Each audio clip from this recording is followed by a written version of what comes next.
गमतीमध्ये त्यांनी बाहेर काढलेले की आपल्या एअरपोर्टची सुरक्षा किती बोगस आहे। तुम्ही साध्या माणसांना छळता, पण राज्याचा उपमुख्यमंत्री किंवा राज्याचा तत्कालीन विरोधी पक्षनेता जर वेषांतर करून देशाच्या गृहमंत्र्यांना भेटत असेल तर गृहमंत्र्यांना सुद्धा हे मान्य आहे का?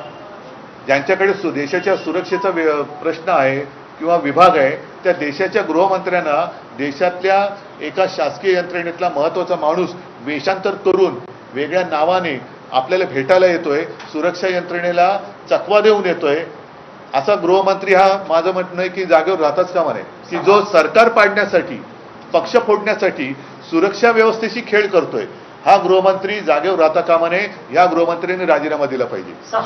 जो संपूर्ण आपले अधिकार स्वतःच्या पक्षाच्या हितासाठी वापरतोय हा गृहमंत्री देशाचा गृहमंत्री म्हणून राहायला लायक नाही। हिंदी अभी सारी बातें मैंने कह दी है। मुंबई गोवा हाईवे का जो विषय है